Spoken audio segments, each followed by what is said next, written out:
Welcome to the Bobby Choo Podcast. Yes. Happy New Year. Happy New Year. This is 2025. Happy New Year, sir. Happy New Year. Happy New Year. Happy New Year. Happy New Year. Official. Yeah, man. Welcome to episode Welcome. 6. I think first episode of 2025, right? Yes. First episode of 2025. Yeah. So how was your 2024 before we dive into It's okay. our episode? It's not bad. Yeah. What'd you do? Lots of stuff. It's been fun. Had a baby in 2024. Yeah. So You Big did, project. didn't you? A This big project, Did you yeah. just describe your kid as this is a very big project. Continuous, long-standing, a lifetime of lifetime commitment to our client. But it's okay. Type of client. What? Nothing to complain about. Okay. Client's cute. So I don't mind working. That's hilarious. Any 2025 plans? Looking ahead. Lots of plans. I like But too many plans. I don't know where to start.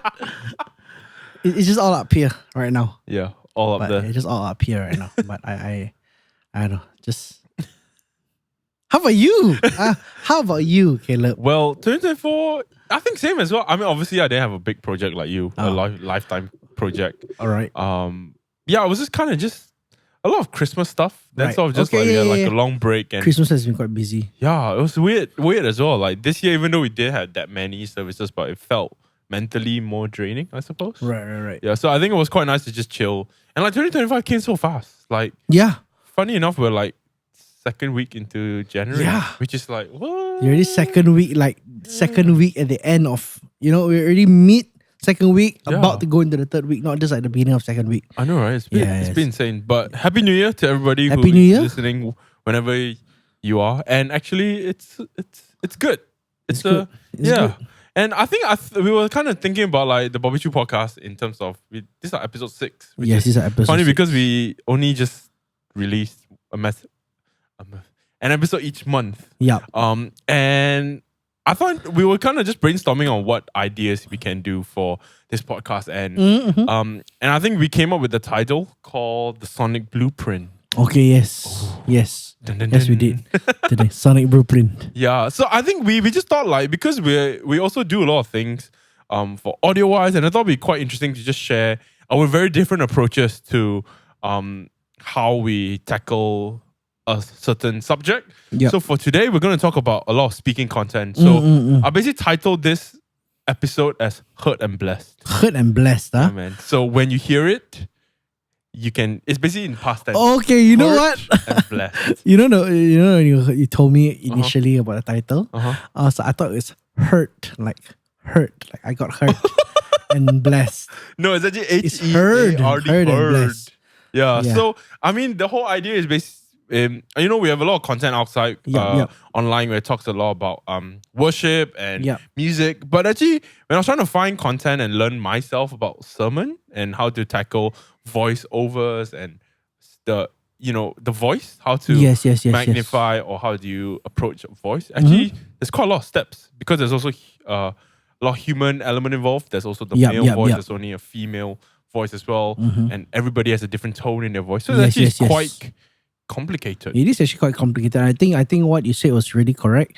Like there's a lot of focus on like how do I make my drums bigger? Yes. How do I get my guitars wider? Yes. How do I make my vocals sit at the band? There's so much like content about this, but there's not a lot of people talking about like how do you make a speaking voice articulate? How do you make it clear? What are the steps to go about it? Yes. Yeah. And So, actually, it's quite important because a lot of time people come to church for worship. Plus, also another big chunk of it is speaking content. yeah. It's like if you were to think about just the program on a Sunday, like worship is half of it. Well, maybe less than half of it. But the speaking parts of it is usually the other 3/4 of everything. That's usually people that are coming up to do announcements. Yep. Or the hosting, and then of course the speaking and the sermon segment of it. Yeah. Which is a much longer than you think. Yes. And Yeah.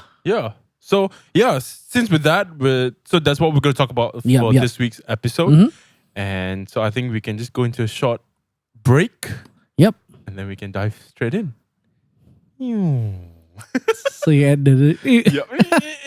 Okay, cool. Well, welcome back, guys, to the Bobby Choo Podcast episode 6 Yep. on our first episode series on the sonic blueprint. Mm-hmm. So yeah, how should we start this? So maybe Johnson, you can share with us what is your approach, or at Collective, maybe you want to tell us how do you guys go through how do you guys approach speaking content? Right. So I think like what you mentioned before, the voice, there's so many different type of voices. There's a male, there's female, even within each category, there are different type of timbres as well. Yes. Some generally has very low, deep type of voice. Some has higher, brighter kind of voice. So I think the first thing is that to just identify like everybody's is a different type of voice, and you cannot treat it the same. I think there's specific type of techniques that can be applied, but you cannot treat all of them as if it's the same. Got you. So the one thing also to keep in mind, so on especially with live projection. Yes.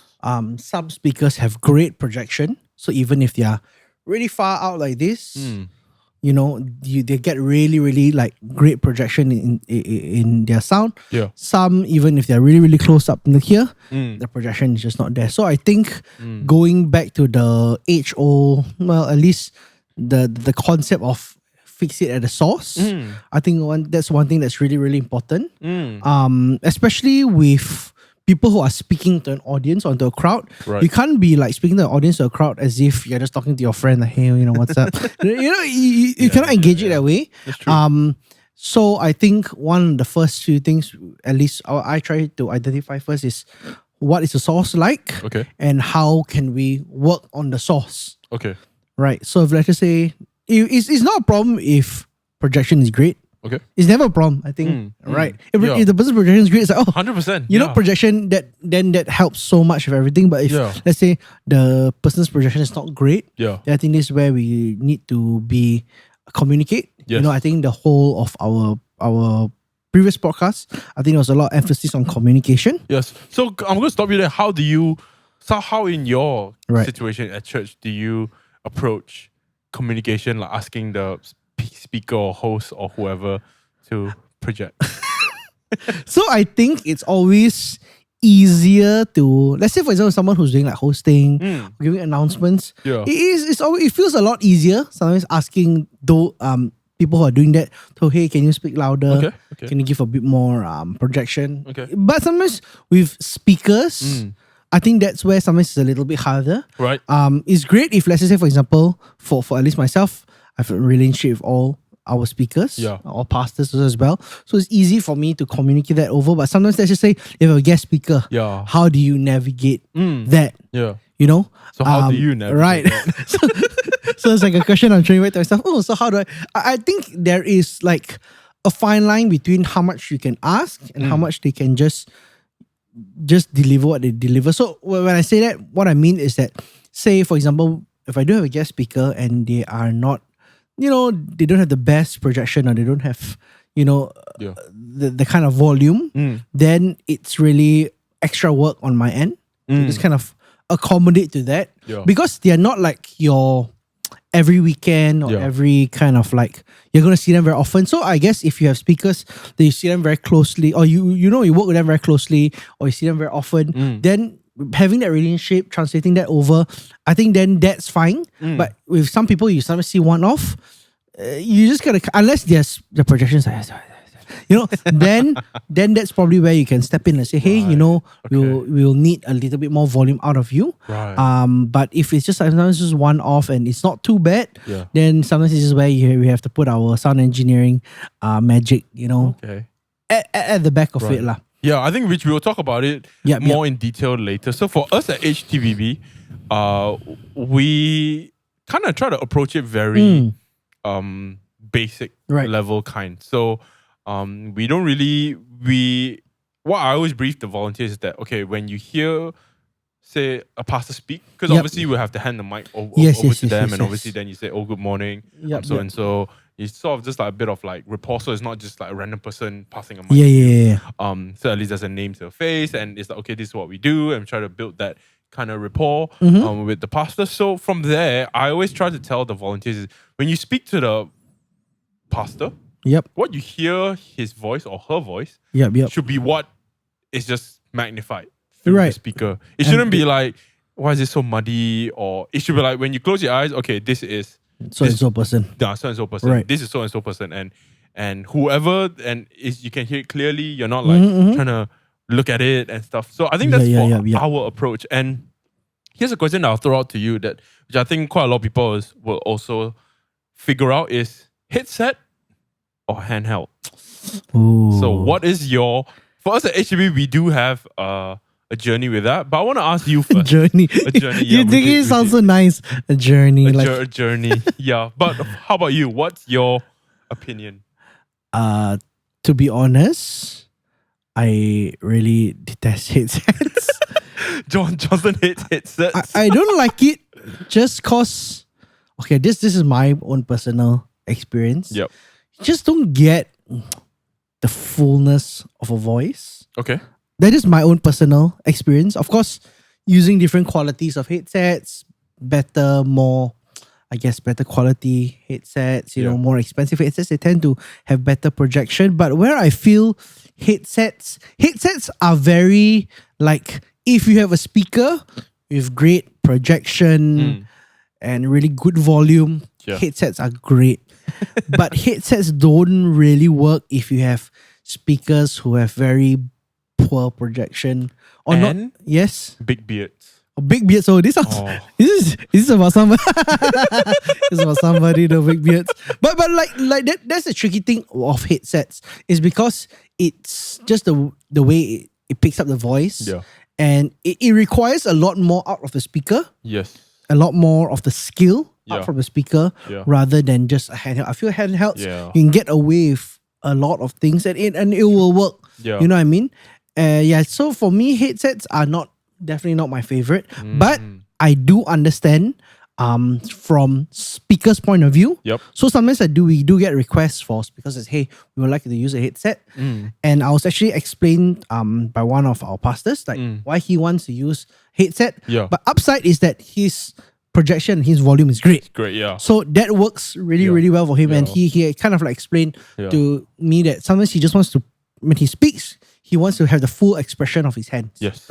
You know, sometimes he wants to do very specific things. You know, then I get that. But that's after a conversation with him. Yeah. And he has great volume and great projection. Yeah. But most of the time, generally, headsets are a no bueno for me, man. Yeah, I think same as well. I also share the same sentiment. And HTBB, we also... I think I've never heard a sound engineer say, yo, headsets, my favorite. Yeah, I don't think anyone said that. Yes. But I think for a few reasons though. I think one is because actually when I put on a headset just to test the microphone, it's quite uncomfortable.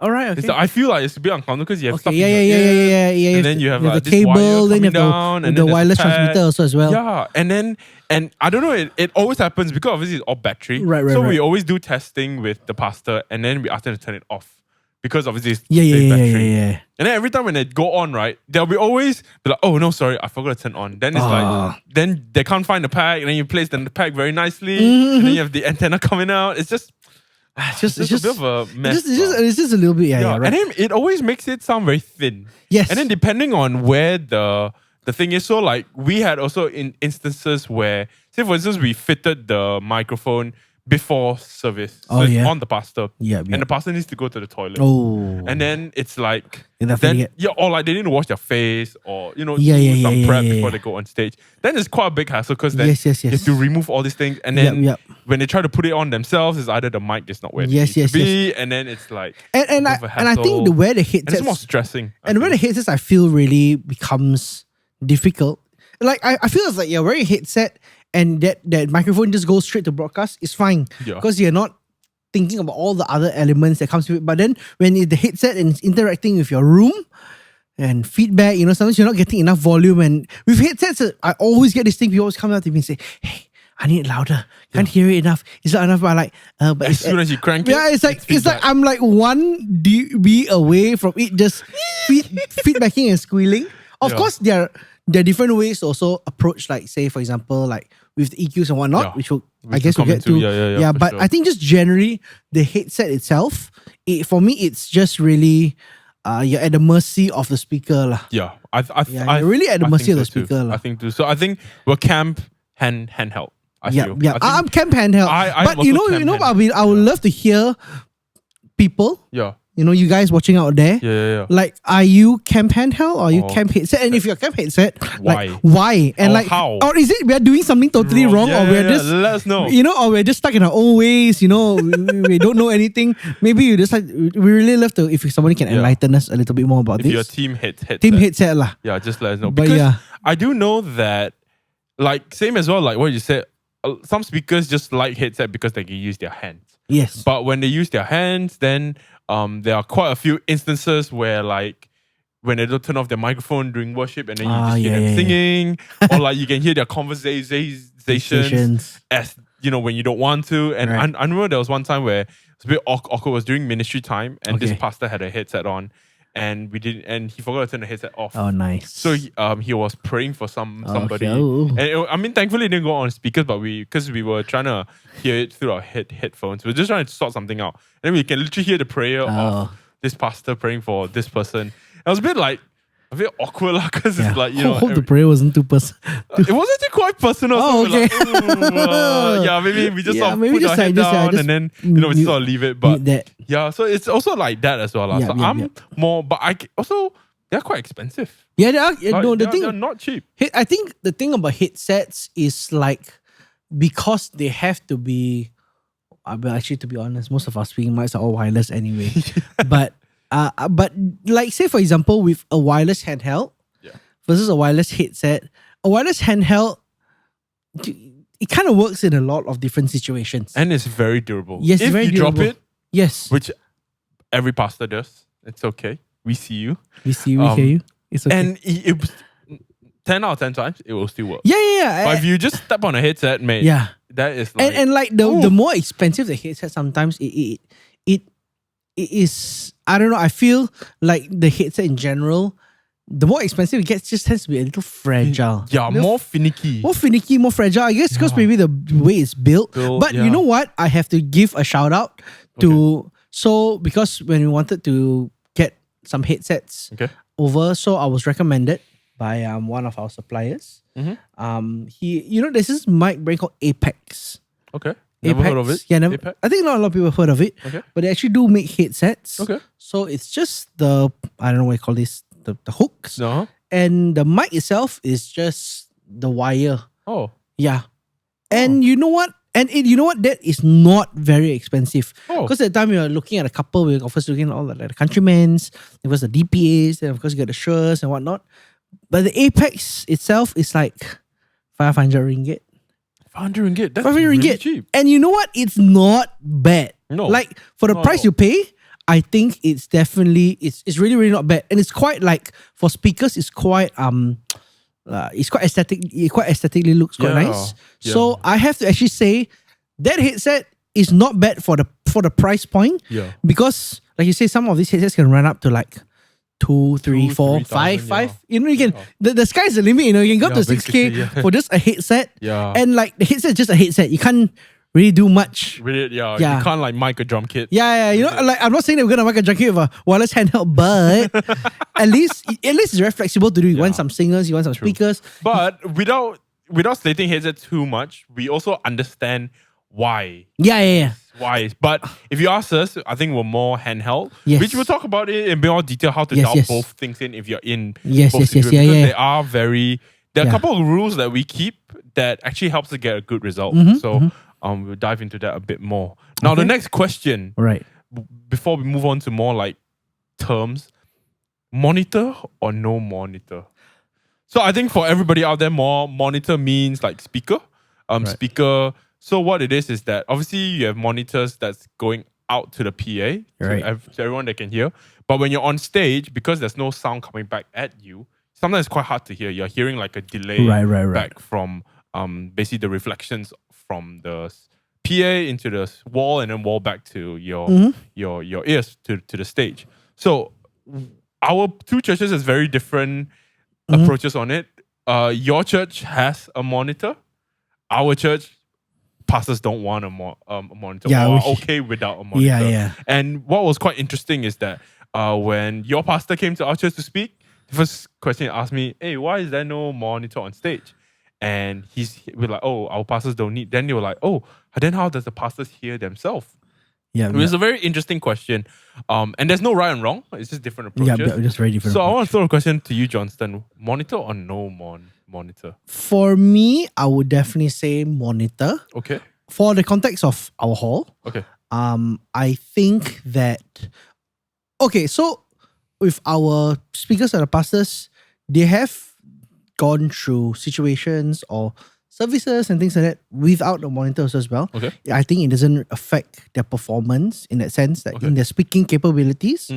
But specifically with our main hall, our main auditorium, it has quite a bit. It's very live. Okay. It's very live. So whatever comes up from the PA, you're actually gonna get back that signal. It's gonna be slapping back a little bit back into the speaker. So for example, where they are standing at, if they don't have a monitor, they are really gonna feel the full reverberation of and the ambience of the hall hitting them back full speed. So I think it's very difficult to hear it from a front of house position because we are hearing directly from the PA. The PA is shooting directly at our ears. But when you actually stand where they're at and they start speaking, it's like it's very interesting because on the PA from where the front house position it's loud.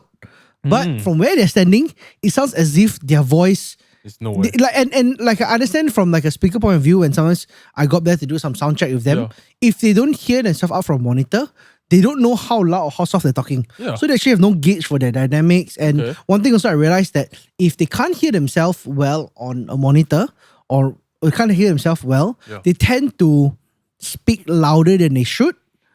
Not in a good way. That means they're like kind of like they're shouting or they're kind of pushing their voice. Then it starts to like have this deteriorating effect. So towards the end, they're just like, it gets super raspy. And it's okay if you're doing like one service, but imagine that doing 2, doing 3, you can really get the problem. So I'm more on team monitor for the context of the way our hall sounds like. And also I think like it helps a little. It helps with their dynamics. Helps them not feel so like their voice is kind of like lost in this sea. But really, just for our context, because I've seen our speakers and our pastors in our other parts of our locations do without the floor monitor, and they're fine. Okay. But that's maybe because it's like in a slightly smaller setting or there's not much of the ambience. But when it gets to the hall, if they don't have a monitor, they're like, they're just.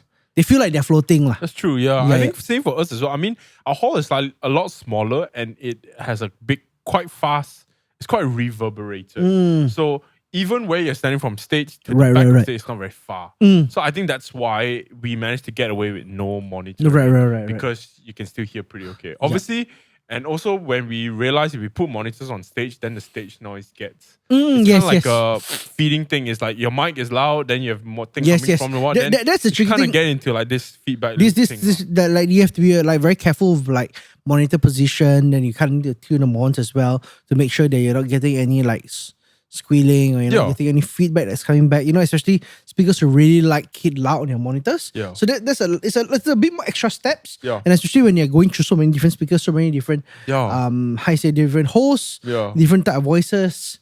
There's a lot more things to keep in mind. So I think that's, for me, I would say that's kind of like a bit of the downside of a monitor. But I would say our speakers and our hosts and our pastors not so picky. So as long as they can, I think most of the time the request is always if they can hear themselves. It's loud enough where it doesn't feel like it's too echoey. Then I think they're pretty happy on that. It's true, I think same as well. And I think echoing your point, I think it's important that the speakers are also comfortable. Because I also realize when, no matter how experienced the speaker is, there's always that form of like anxiousness because they've got either, they feel the weight of what they have to preach, or maybe it's if a new preacher is like they're nervous, or it's just a lot of things. So we also want to, we always believe that if the pastor is at ease, then it makes life easier for us. So I got a question. Has there been, besides my pastor, has there been any one of your speakers or pastors that's like, could I get like a floor monitor up in here? Yes. So particularly that request happens a lot when we do panel sessions. Okay, so when there's like an interview going on stage, and there's maybe 3, 4, 5 people on stage talking at a given time and sharing on a certain thing, there's request to get a monitor because completely understand, because when you try to have a conversation, not when you're like sat quite far away, even if you have a microphone, and people talk differently, so sometimes you can't really hear what the person is speaking, so you can't really respond to the conversation. So what we did is just when we have those kind of thing, then we just standard practice, we just have a monitor at the behind where everybody can hear their voice, and just place in the middle, so there is something feeding through the stage so that they can hear there's just like some volume, or there's something's just kind of coming back at them. Interestingly enough, like with specific stages where there isn't much real estate for a floor monitor, I've actually seen instances where they actually use like a side fill. So like, just let's say if your stage is like rectangle, then they literally just put 2 speakers at the side, and they just kind of shoot it back into the stage. So then it just kind of more of giving you a bit more volume. They don't really want a direct sound of it. They don't mind just having like they kind of know that they're on. Or not on. Which then helps put them at ease as well. I can hear myself. Everything's okay, and So I think if you're thinking about your church, or even any setting, a club setting, or in a secular venue setting, whether you need a monitor or don't need a monitor, these are a few things to consider. It's like the splashback from your venue, also your stage volume, what's it use case for. Yes. And sometimes, maybe always chat to the speaker. We also do have instances where we have some speakers or not speakers in particular, because usually they speak for quite long duration. But there are some speakers, and there's some people, doing hosting and whatnot. They don't really care about whether there is a monitor or not. They're comfortable with that. Yes or no. So it's sometimes also really kind of what we want to provide them in terms of experience. Sometimes it's necessary, sometimes it's not necessary. Sometimes I crank up like a nice loud volume for some speakers, and they'll be like, oh, whoa, this is too loud. I don't like it so loud. I like it like really, really soft. You know what I mean? We've had an instance also where we had a speaker from Taiwan. He kind of wants like the monitor to kind of be at a certain level when he's speaking midway, and then like lower when he's ramping up, because that's where he's speaking a lot louder and the monitor's kind of like feeding back a lot more. So he doesn't want to hear his voice too loud. So that's also an interesting thing. And there's also the option of speakers who actually use in-ears. Oh, yes. Yes. Yeah, I've seen that a bit more often now. We had a conference done here. We hosted a conference, a Taiwanese conference, sometime last year or the year before. I think last year.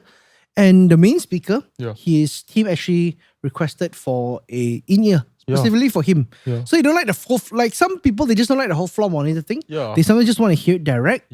Like it's on one ear. Right? And like some of them, they also kind of want to kind of like work the mic a little bit. They kind of want to know how their tone is. So in-ears are also another alternative for speakers. If let's just say you don't have the real estate for it, or you don't have the I don't want typical floor monitors. In-ears also can be an option. Of course, it's a more expensive option. Very expensive. It's very expensive. But like I guess some speakers, if they're just more speaking, you don't have to get them like super duper premium, just premium IM, something that they can hear themselves. And main thing is for the speaker to be comfortable. So whatever that takes, it's always a win for us. It's a small step that we need to take, but it pays off because it just shows that you care, and then also they are at ease, and everybody's at ease, and less stressful, right? Well, sure that you care. I know, right? Always caring.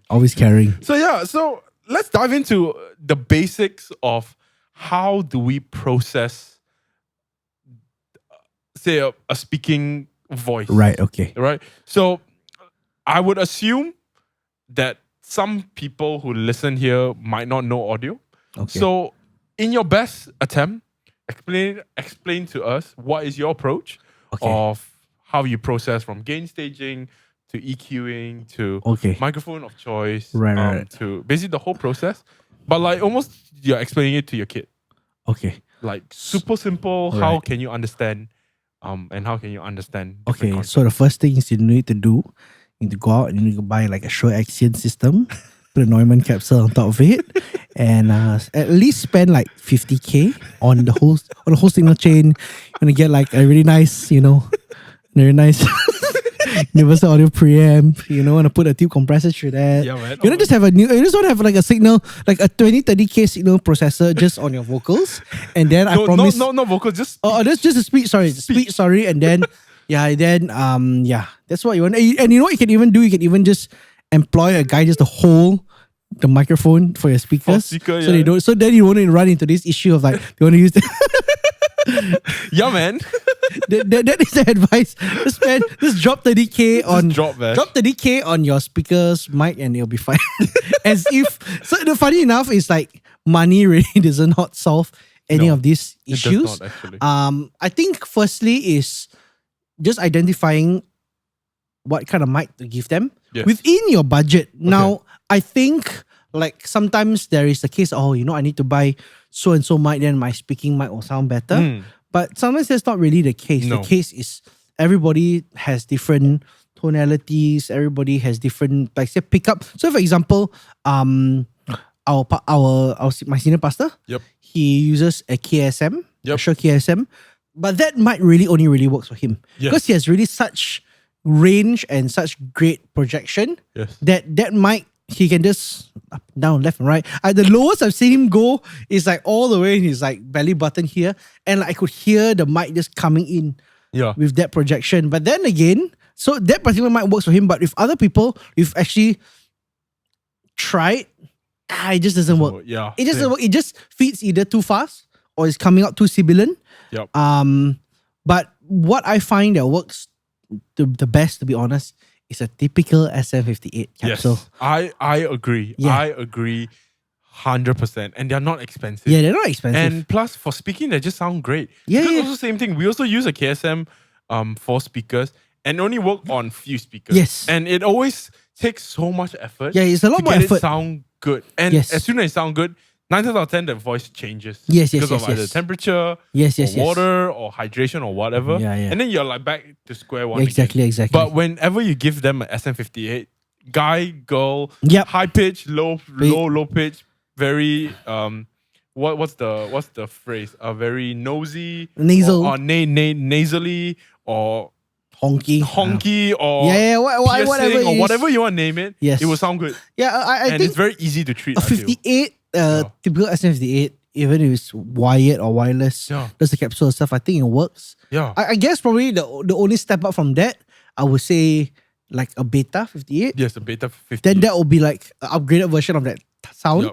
But most of the time, I find that most people sound SM58 sounds great. And it works. Not only sounds great, but I think it works for a lot of people's voices. Yes, and works in a lot of budget situations. Yes. It's not expensive. It's not expensive. And it lasts for years, man. Yeah. You can literally drop the microphone and it won't break. Yes, exactly. So like, I think just... SM58? SM58? I would say SM58. So then what? So once so now we have got microphone of choice, SM58. What's next? I think the next step is really to understand your source. Because your source will determine how much gain you need. So of course, work on the source first. If there's never a problem if it's too loud, but if it's too soft, then this is where you, like we said before, you need to communicate with whoever is speaking to just have a little bit more. Then it really comes down to how much gain you are pushing. So when it comes to live, I think gain is a very sensitive thing. It's because you don't want to undergain something, otherwise you don't have enough level, enough headroom to play with later.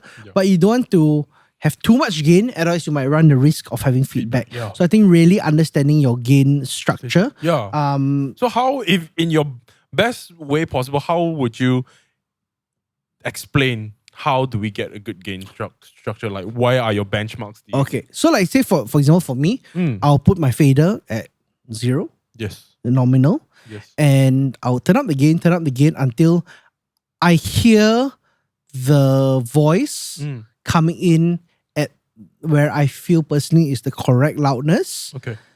Like say for example, I'm pushing it, and I say, okay, this is the right kind of loudness I need for this hall. Then what I'll do is I'll take my fader, I'll push it up another 5 dB, and I'll see whether it feedbacks or if it doesn't feedback. So once I push it up another 5 dB, and let's just say it starts to feedback, then first thing in my head I'll think of is, okay, that is my absolute range I cannot cross.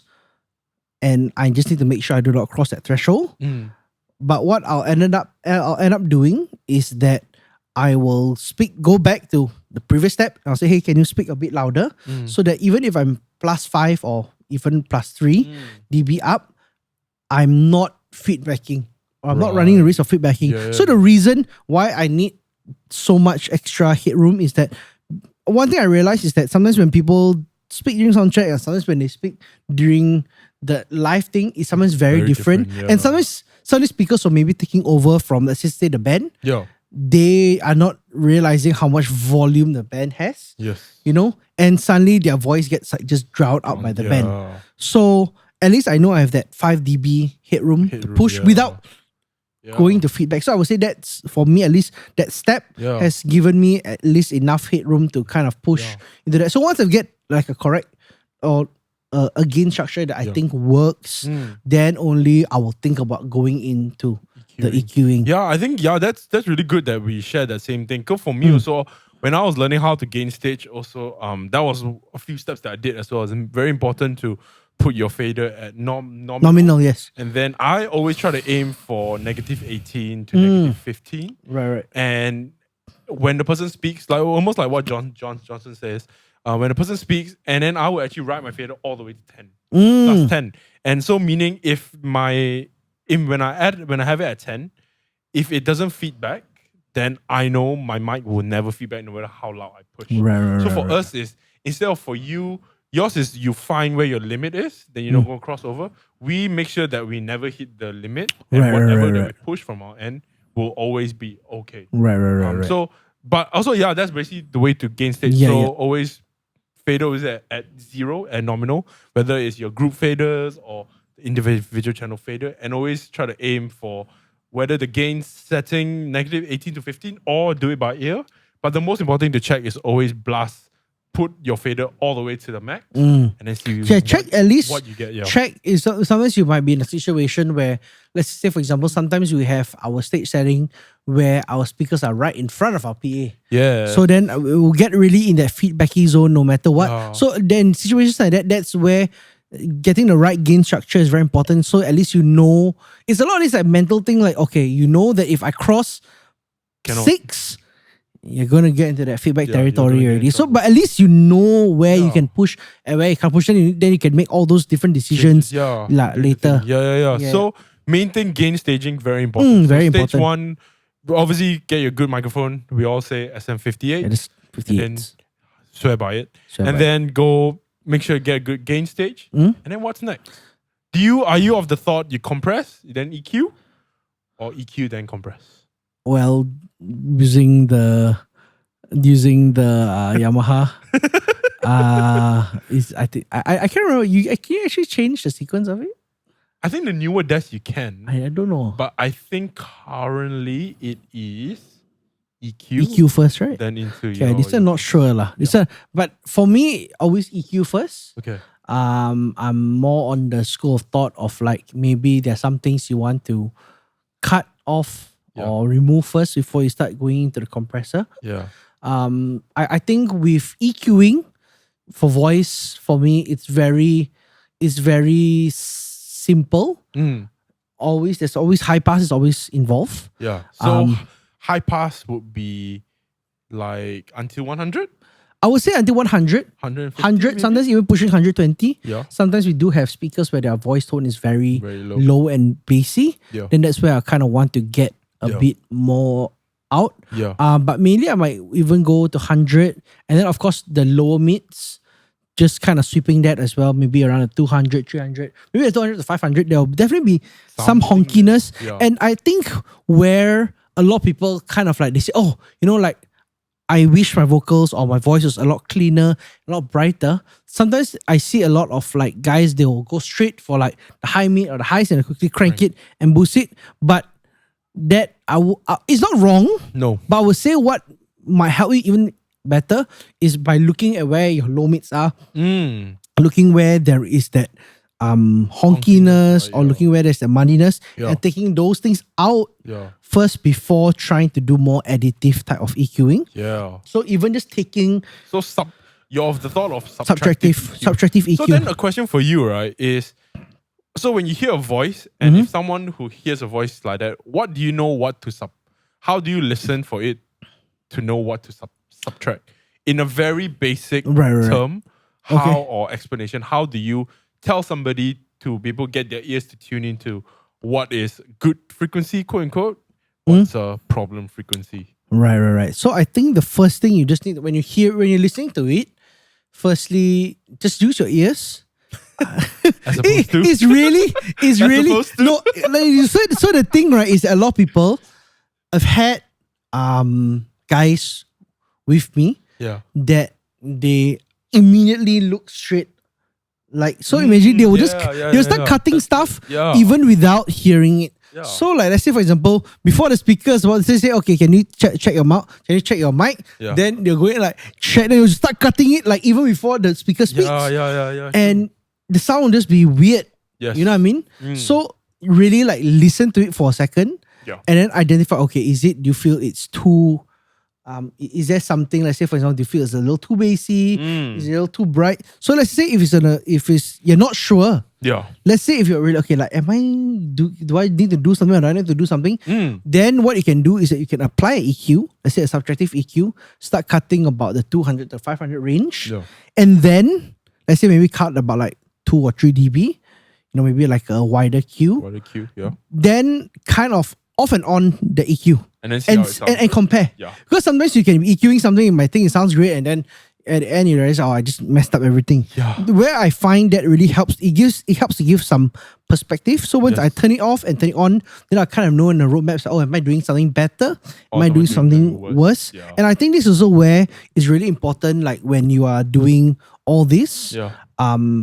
As for us, who is mentoring people, it's really important that we train our guys to like be able to identify like, let them hear it like, can hear or cannot hear. Yeah. And then if you're on the other end, I think whoever is above you or training you, I think you also try to make sure that you're getting that kind of experiences as well. Yeah. Where there's somebody to tell you that, hey, this you can be better, can be, So I'm in the more school of thought of the subtractive EQ, even when it comes to the high frequencies, like higher mids kind of stuff, around the 1 to 3K kind of range. Yeah. I would generally cut out maybe a dB or half a dB or 2 dB at most from those high mids, especially when I feel it's a little too harsh. Yeah. And sometimes it's also really important to, while you're checking your EQ, to also start to push your fader up and down, because sometimes at different volumes, it sounds very different. So let's say a nominal, it sounds fine. But suddenly when you're in a situation where the whole band is playing and you need to pump that voice up, and the more you pump it up to like 5 dB, like, it's so harsh right then. So you gotta check your voice in different levels, and even sometimes you need to check it how it sounds like slightly softer. Yeah, which is very, very which I've had instances where speakers or whatever, suddenly their projection is like, whoa, great. Yeah. And then I need to pull down the fader a bit, So I think that's really good as well. I think always use your ears. Yes. But I think for me, what helped me is knowing which points. Right. Like, at least for me, when I approach a voice, there are almost like 3 points that I always check. One is always a high pass at between 100 to 150, like that's given, because the one wants that low thing in there. So like, you can on and off a voice when it's with low and without low. Yeah. And that's just a given. So like, always high pass. Yeah. And I think also like 50. Even if the voice doesn't have a ton of lows, the high pass is really important there, because when mics are like on and live, there's a lot of other stuff that bleeds back into it, and there are stuff that's just coming into your PA without you even knowing. You might not really hear it, but it's all there. It's there. So always cut 100 to 150, guy or girl. I think girl can go to 150 or maybe even 200 depending. But guy anywhere between 100 and 150, so it's a good place to start. And then my next point that I always look for is between 200 to 800 region, and there will be something in there that is not nice. So what I try to do is that I sweep. So meaning I have a Q that's set to quite medium-ish, pointy-ish kind of thing, and then I just boost maybe about until like 6 dB. Yeah, and then just start sweeping. And then, when you sweep, you will hear when there's like a yeah, like a resonance. And that's normally when you bring that down, you can hear the voice becoming a lot clearer. Yeah. And then I also do that, and then so that's my point. And then I always do somewhere between the 1 to 4K reread. This is where a lot of like the harshness to your ear, especially when the preachers also sometimes can be screaming, or like very like passionate about what they're trying to say. Then that can run to. So I always try to like boost again and then sweep, and then normally you take it out. But I find that I can be more generous with cutting lower frequencies, like low end. I can almost cut -6 sometimes, -8. But on the higher end, I tone it back down, maybe cut at most 2, 3 dB. Because the more you cut, then the more deader the sound. Yeah, you lose a lot of your clarity in the voice if you start cutting too much high mid as well. Exactly. So those 3 things will be quite okay to get you off to a really good start. And then the next thing obviously we can do is you add stuff. So when you clean up everything, then you can start adding things. So normally sometimes there might be some cool character in that person's voice at maybe 900 to 1K, 1.5, or maybe at like around like 6 to or sometimes you can just put like a high shelf kind of thing like that. This boost that they're just like really smooth, sparkly kind of thing. Exactly. Which is interesting because we have some speakers that actually has a lisp. Oh yeah. So if your speaker has actually a lisp, I cannot unlisp myself. What happens is that actually they don't actually have a lot of high frequency in the voice. So then that's where a high shelf will come into play. Very like helpful. if there's some people who just generally the voices don't have any high frequency. There's not much intelligibility. Then that's where additive helps a lot. And then plus as well, on that as well, when it's say like a different language, like Mandarin, when there's a lot of like yes, which we'll get into with the S-ing. But that you can also tame down a bit of the high. So that helps a bit of that, not making it so like sharp and terrible to the ears. A bit more audible. Because Mandarin does have a lot of that kind of SH or CH or ZH or S or XI or XI or SI or CI or CHI. Let's go just CI. CIXI, CHI. So that always helps in terms of like that kind of thing, I feel. So I think that's a very broad and I think hopefully helpful way of thinking, a simple way of thinking about EQ. And then now going to compressing, right? So everybody compresses, but why do you compress? I would say for speaking mics, like with music and like singing, I feel like the compressor's role is a little bit different. Yes, it's for dynamic control, but I feel when it comes to singing, compression, it is kind of a slight bit tonality thing also as well.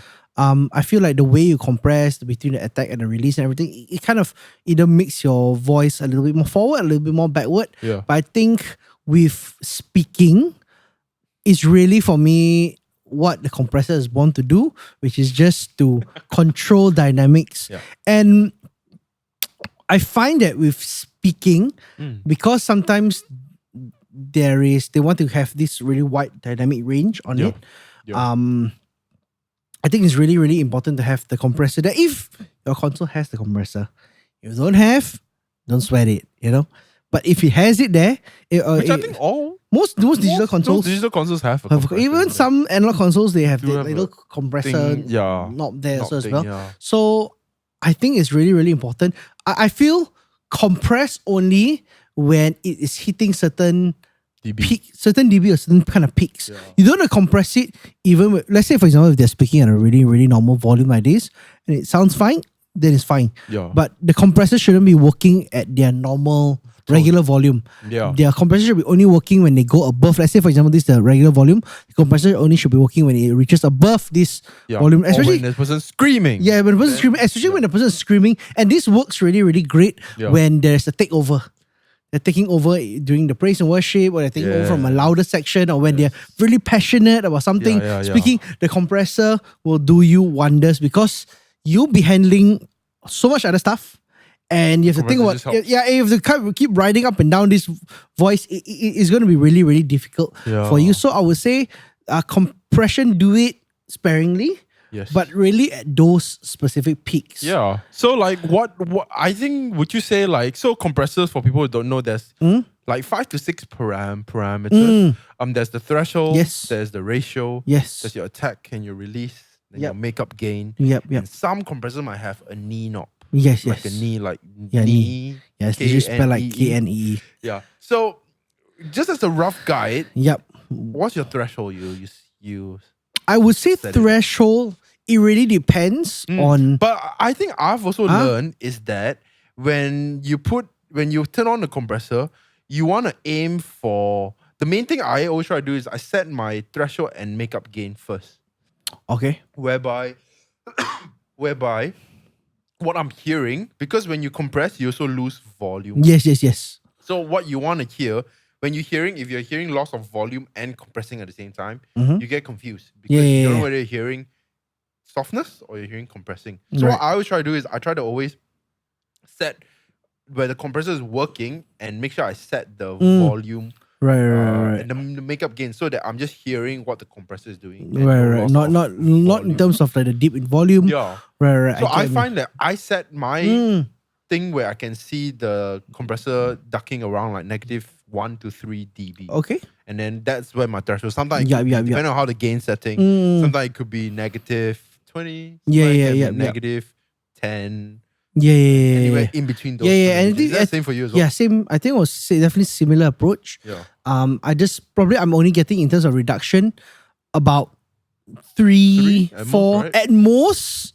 6. At most 6, but 6 should only be at very High point. high peaks, like suddenly shouting or suddenly a very exciting, passionate moment. Yeah. Then I think -6 is reasonable. Yeah, right. But I think what you say, I think is a really brilliant thing is also setting back the makeup gain Yeah. for how much you've compressed averagely, Yeah. so that you don't really are really hearing how much the compressor is working Yeah. rather than just a volume dip. Exactly. Yeah. You know what I I think so. I think that as well. And then what's your ratio? I'm a 3 to 1. You're 3 to 1. Okay. I feel- I'm a 4 to 1. Yeah, I Although think it's not very much yeah. difference. I know, but I think like 3 to 1, 4 to 1, Yeah. that kind of range is quite safe. I think 4 to 1 also works Pretty okay. works in a lot of situations as well. Yeah. I think life situations 4 to 1. Pretty I think okay. it works really well. 2 to 5 to 1. That one just, I don't know. Something when okay, this is really stupid. But when I see it, I'm very angry. I get very angry. I don't know what's it's like this 2 or 3. Don't give me 2.5. Oh yeah, man. No, I can't. I can't stand that. Just either don't, 3 or 2. okay? It's just- but technically 2 to 1, you don't even get any compression. Yeah, but Very gentle. then I feel like that is go the trick, Okay, this is a whole other conversation. Topic lah, This is a very stupid kind of complaint. But yeah, but I think like the 3 or the 4 tends to work Yeah, very it's pretty okay, well. right? But the one thing with a compressor that I would say is be very mindful of it. Mindful of the Be compressor. very mindful of the compressor when it's live. Like, so meaning that when you are already started, because I realize what happens during soundcheck, what happens in the actual Very different. the service itself, it can be very different. And sometimes you'll be scratching your head like, why are they talking so loud? But I'm not getting enough volume. Then you suddenly realize that you Compressor slamming. your compressor like slamming like 8 dB reduction, 10 dB 12. reduction. Yeah, and I think this is where you just need to be very, very like still very mindful of where it's going on. Yeah. Which this also applies for like all the other things also that you're compressing, whether it's your drums. I've had instances also. So sideline a bit of instances where like I can see the drummer is like slamming his snare, but the snare is like not coming out of the house, and I realized, because of the threshold from doing soundcheck and then when he was actually playing live was very different. So same thing with the voice also as well. Yeah. I think and one thing I enjoy about live is that this is not set in stone. Once you've done the thing during high say or soundcheck, It's very when it's live, right? yeah, it's very reactive, and live just see how is it reacting. Yeah. You almost got to react. Yeah, you almost got to react, and you got to see like in the moment the speaker starts speaking, then you need to kind of figure out like, okay, is this settings working? Yeah. Is settings not working? Yeah.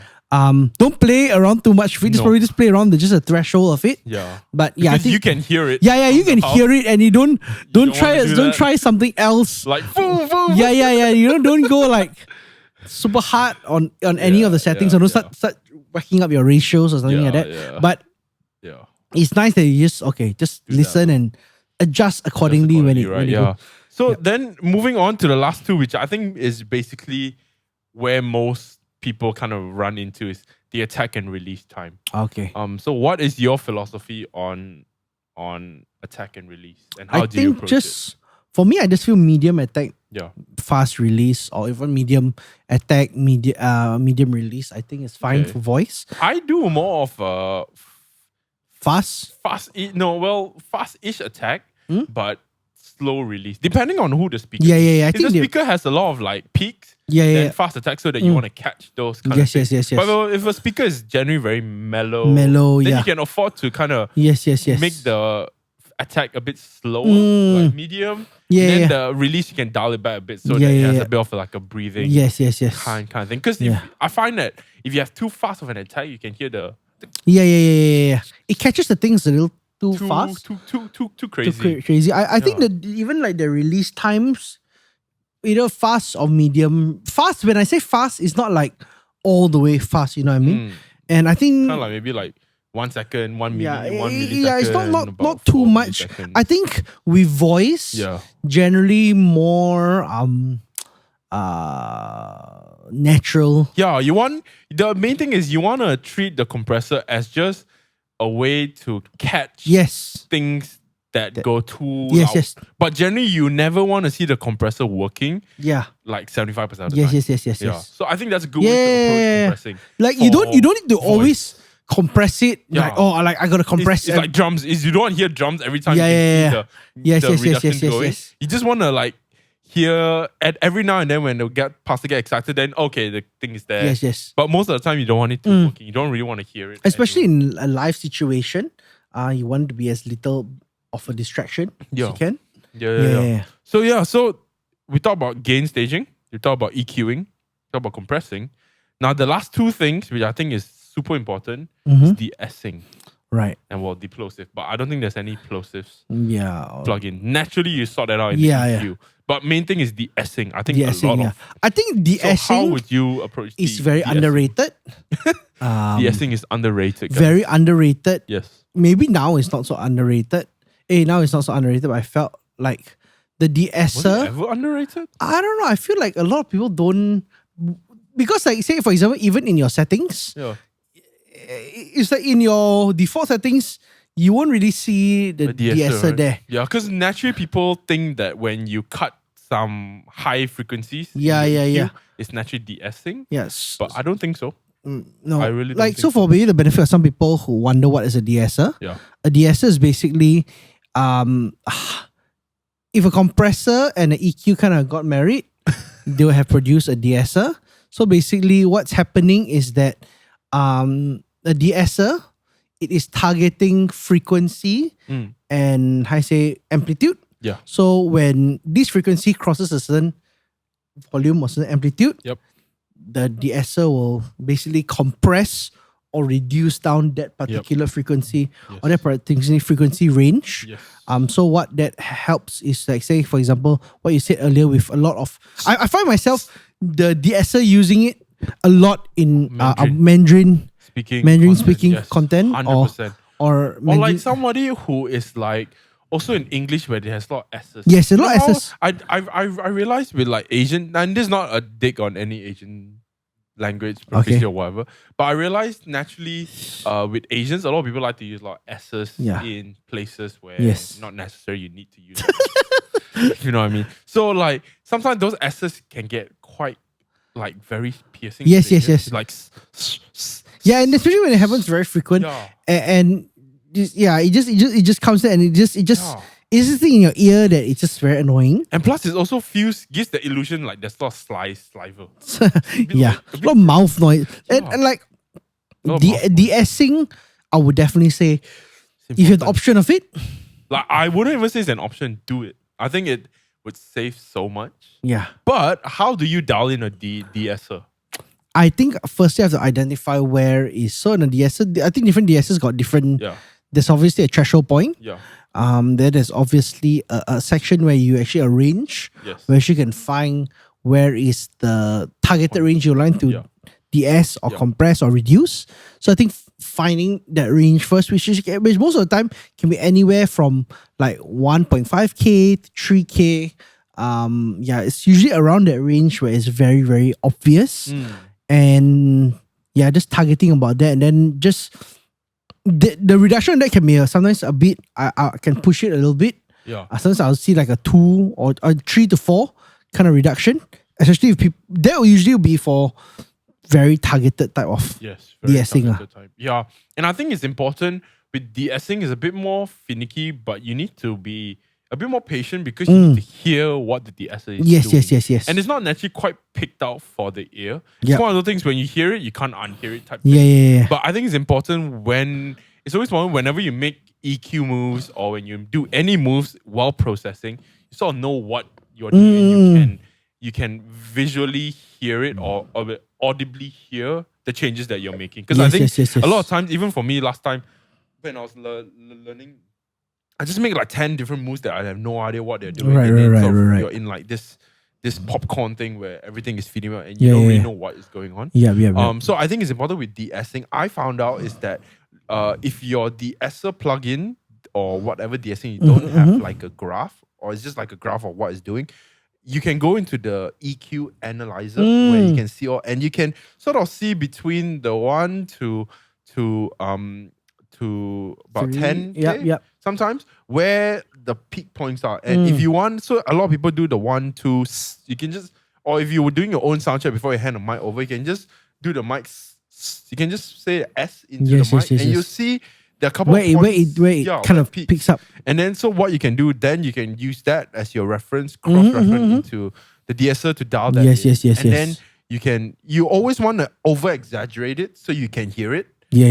Because if you do it like too subtle, then you So you almost want to go a bit like it's like the same thing as like sweeping your you want to go super OTT so you know what you're hearing or what you're trying to yes and then you can dial that you dial that back down, then you hear like so I think that's so gain staging, well, SM58 hands down, gain staging, EQ, compressing, EQing, compressing, de-essing, and then what's the, so these are like the fundamental. What's the secret sauce? So what's your secret sauce? My secret sauce, You know what's mine? Actually, what is yours? Go to the washroom time. I'm done. That's the secret sauce. Just like, okay, I'm done. Serious. I don't know. What is there anything else do you do to make it sound warmer? I don't think there's. I think those are basically everything that's covered. I would say the only thing I would probably probably do is just write that fader. It's like as much as you can.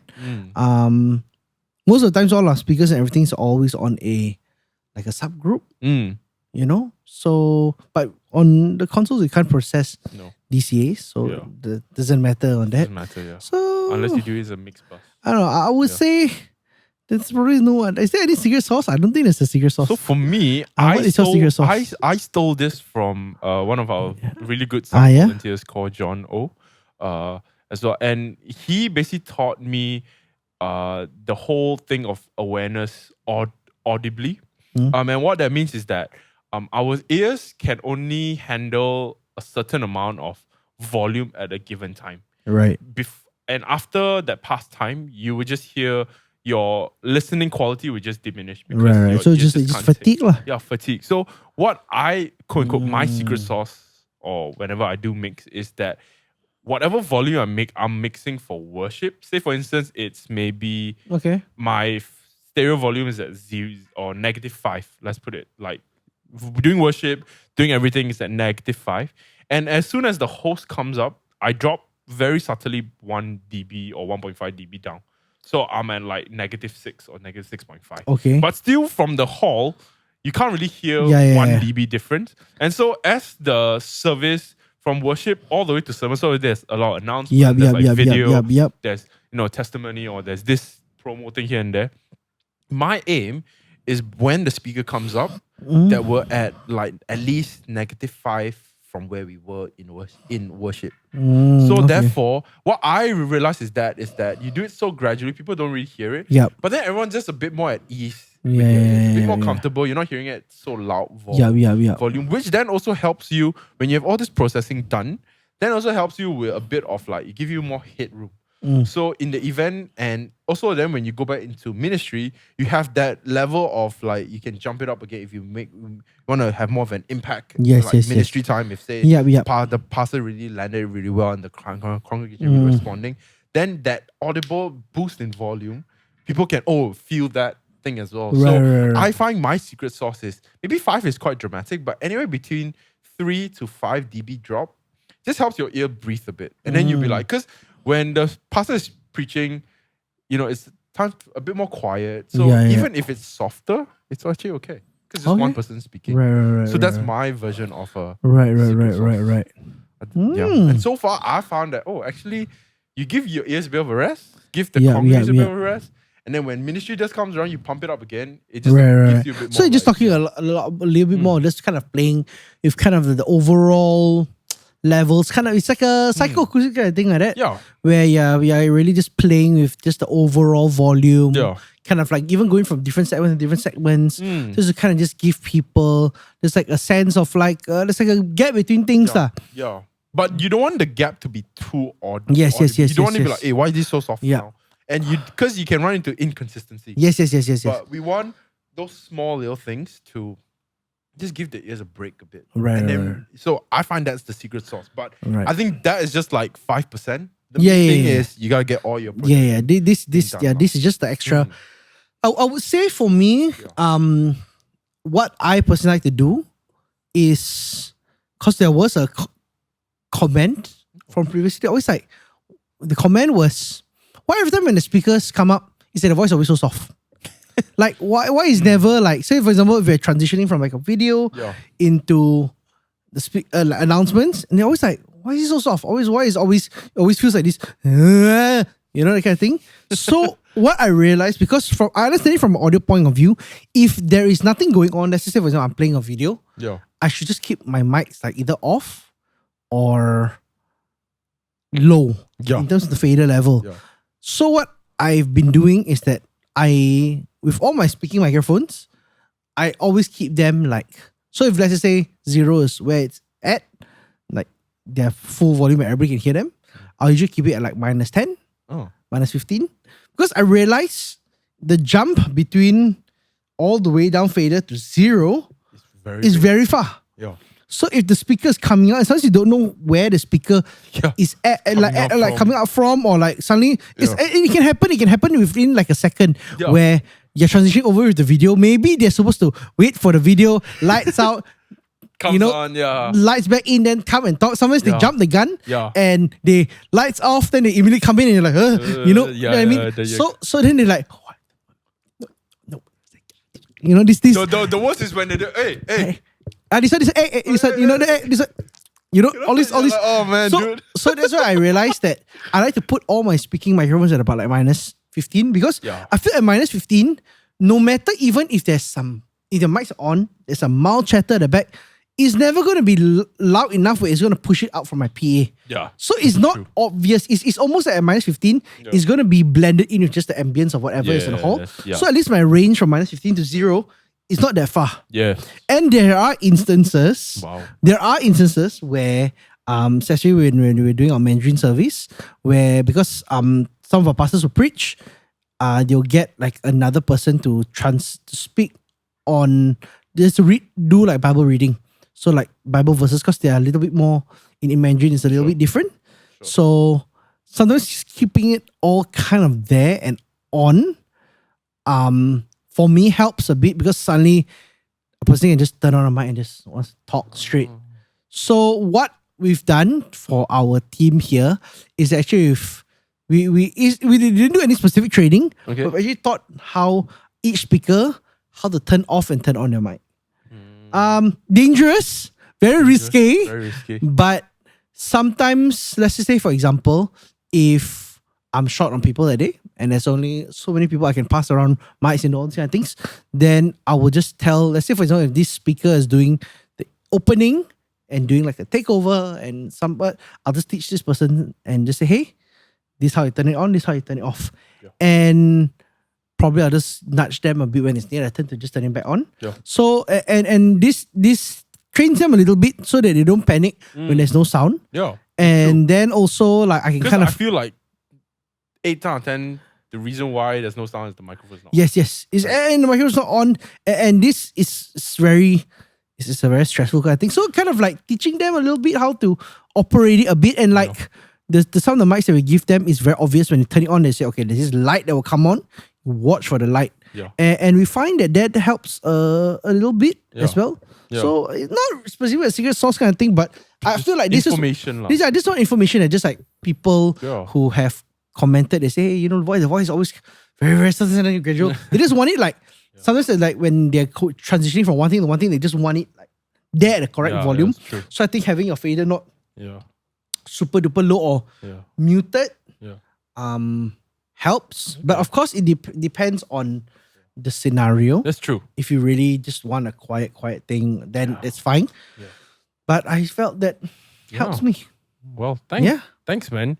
Well, I'm gonna throw you a challenge. So I think we can just wrap up. I think that is all quite. Those are the things that we normally use to approach and comprehensive guide for how to go about mixing audio for voice. Yep. So I'm gonna throw you a challenge, Johnson. So. Normally, I do the closing for the podcast, but it's new year. Okay, new year. Would you like to close? Yeah, I'd love to close. Yeah, so what is go for what is new that you've been seeing in the audio world, or just general like tech, or what is there something caught your eye? Yeah, something that really caught my eye was I think I've just been quite interested in the whole NVIDIA thing. Right. And they basically just launched a whole new bunch of chips. Nothing that out of the ordinary. But I think it was just quite interesting to see how AI is. I think now we're at a stage where the AI hype is slowly gone down. And everyone's sort of a bit less hypey. It's probably less hypey. And I think somebody asked me the other day, it's like, how does AI help you in music? And I find myself, what maybe new is how I've sort of incorporated a lot of AI tools into my workflow. Like what? Like the main thing that I did was using the Adobe AI. Okay. Cleanup thing. Now I would say it's never good to rely solely on one particular plugin to do everything that you want it to do, because you're just it's just quite dangerous with that, and it relies on a lot of source. But what I found with the Adobe AI tool that I've used it as how I've incorporated it into my workflow is I use it as a noise cancellation. But so obviously when you upload an audio, no matter how clean or how not clean or unclean outdoor, a lot of there is like 0 to 100%. Normally, you can start to hear the artifacts started to come in anywhere between like 60 to 100. Right. Like or you can hear, okay, this is like a robotic sound. There's like artifacts here and there. Actually quite impressive. But where I sort of use this anywhere between like the 25 to 40. Right. Where it's just, it cleans up a lot of the behind noise, but still preserves a very clean, clean voice. So I noticed, and number one, and secondly, it's free. Obviously, to pay, you have a bit more bandwidth, but given where it is, it's actually quite impressive. So what's new for me, I've incorporated that AI tool into my personal workflow. Because I think one of the few things you need to get is always a good noise reduction or noise cancellation plug-in, just for when you do VO. So that has been a lifesaver. Okay. For me. Yeah. How about you? I would think the thing I've been really exploring with recently is just on the concept of like modularity in systems. Okay. So I think going through, of course, in the context of church, we handle a lot of volunteers. Yes. And it's always that we talked about this also before, where it's the transition between the professionals yes. and the volunteers sometimes can be a very big gap because what we know, we are doing this every day. Our minds consumed by it. We're the podcast talking about. You know what I mean? It's very different from the person who is serving on a team where maybe they only serve like once or twice. Some of them actually do have very high interest. You know, we know some people have very high interest. They're not audio people full time, but they have interest enough where they're very skilled at it. But I think there's also still sometimes that gap in between. So just looking at like systems, even like I recently looking a lot into like things like patch base. Just even like basic things like say for example staging, you know, we have a ton of like DIs and cabling, but how do we make that in a way where if everything is labeled in a specific set or plugged in a certain way, even if you demolish the thing and put it back, a volunteer can pick that up very quickly and just do it with ease. So I think just kind of looking at just the modularity. I've been very interested in a lot of guys who do a lot of custom rigs, like custom fly rigs. Are you gonna have a custom fly rig as well? No. But I love looking at it because the cable management is crazy and like the labeling and everything and their concept behind it. There's one video I watched from this creator called Adam Neely. Oh, it sounds familiar. He's a bass player. Okay. And he recently, this one of his videos is about he made this like he said his dream IEM rig. So he does touring and things like that. And basically he's finally crafted the IEM rig that he feels that works for them in terms of this. It's a whole video lah.